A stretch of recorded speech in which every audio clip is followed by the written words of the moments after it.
Doctor ortho, अब दर्द भी घुटने टेकेगा। क्या इंडिया अलायंस महिला विरोधी है?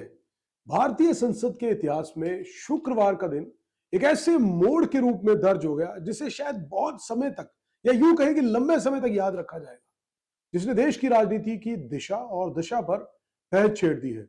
साथ ही छोड़ दिया है एक सवाल कि क्या पूरा विपक्ष यानी कि इंडिया अलायंस महिला विरोधी है? नमस्कार, मैं हूं दीपक गरुड़ा। कल संसद के अंदर जो भी पूरा सत्र रहा और इस मुद्दे पर लेकर जो बात हुई महिला आरक्षण बिल पर, उसको लेकर पूरी बात समझाते हैं कि क्या मामला रहा।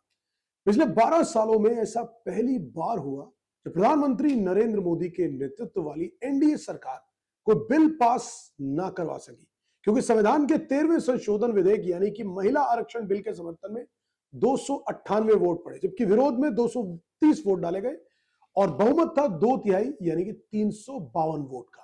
अब ये घटनाक्रम महज एक बिल की हार नहीं है, बल्कि उत्तर और दक्षिण भारत के बीच बढ़ते राजनीतिक फासले, परिसीमन के डर और देश के चुनावी नक्शे को लेकर मचे घमासान का एक जीवंत प्रदर्शन है।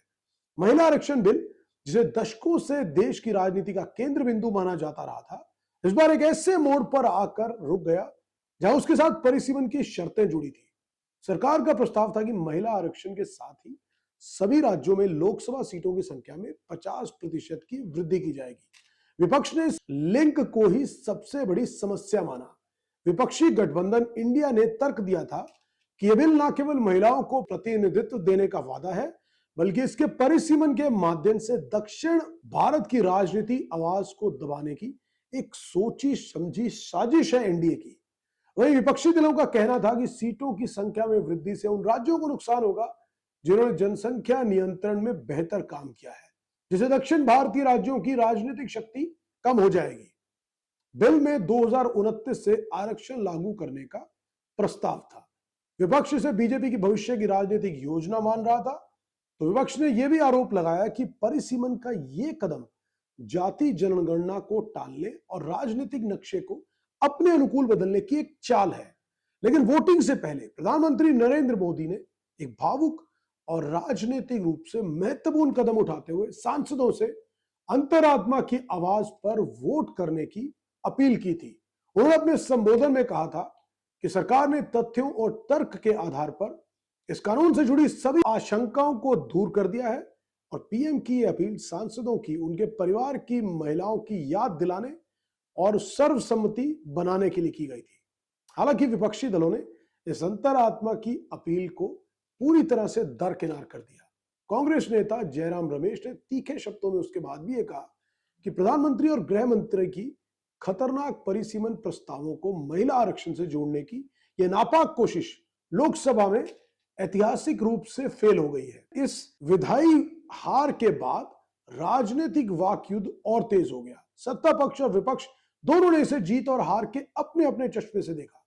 संसदीय कार्य मंत्री किरण रिजिजू ने दुख जताते हुए कहा कि विपक्ष ने महिलाओं को सम्मानित करने का ऐतिहासिक मौका गवा दिया और साथ ही उन्होंने साफ किया कि परिसीमन से जुड़े हुए अन्य बिल भी वापस ले लिए जाएंगे। वहीं महाराष्ट्र के मुख्यमंत्री देवेंद्र फडणवीस ने विपक्ष पर हमला तेज करते हुए यह कहा कि उन्होंने प्रगति के बजाय राजनीति को चुना है। वहीं पश्चिम बंगाल की सीएम ममता बनर्जी ने चेतावनी दी कि सीटों की संख्या 850 तक ले जाने से देश टुकड़ों में बंट जाएगा। तमिलनाडु के मुख्यमंत्री एम.के. स्टालिन ने इसे दिल्ली के अहंकार की हार करार दिया। आम आदमी पार्टी के अरविंद केजरीवाल ने इसे प्रधानमंत्री के अहंकार की पराजय बताया। और यह पहली बार है जब नरेंद्र मोदी सरकार को संसद में अपनी किसी विधेयी पहल को वापस लेने या हार का सामना करने पर मजबूर होना पड़ा है। बीजेपी ने फौरन जवाबी हमला करते हुए विपक्ष को महिला विरोधी करार देने की कोशिश की। संसद परिसर में सत्ताधारी महिला सांसदों का विरोध प्रदर्शन इस बात का पूरी तरह से साफ संकेत था कि सरकार अब इस मुद्दे को महिला बनाम विपक्ष के नैरेटिव में बदलने की कोशिश जरूर करेगी। गृह मंत्री अमित शाह का आक्रामक रूप यह साफ करता है कि सरकार इस मुद्दे को आसानी से छोड़ने वाली नहीं है। यह घटनाक्रम भारतीय लोकतंत्र के लिए कई महत्वपूर्ण संकेत लेकर आया है। अगर बात करें कि जिससे साबित हो जाता है कि संसद में बहुमत होने के बावजूद भी बड़े संवैधानिक बदलावों के लिए एक व्यापक राजनीतिक सहमति अनिवार्य है।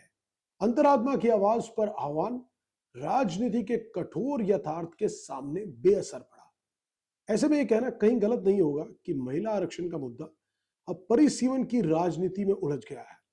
क्या भविष्य में सरकार इसे परिसीमन से अलग करके पेश करेगी या यह मुद्दा फिर से हो सकता है कि ठंडे बस्ते में जाए? ये आने वाला समय ही बताएगा। आप क्या सोचते हैं कि आपको लगता है कि क्या वाकई इस बिल को पास हो जाना चाहिए था और विपक्ष ने अपनी भूमिका को गलत निभाया, या आपको लगता है कि जो सत्ता पक्ष की तरफ से ये प्रस्तावित था शायद उसमें कुछ पेच थे जिसकी वजह से जो हुआ वो सही हुआ? तो अपनी राय कमेंट बॉक्स में जरूर दीजिए।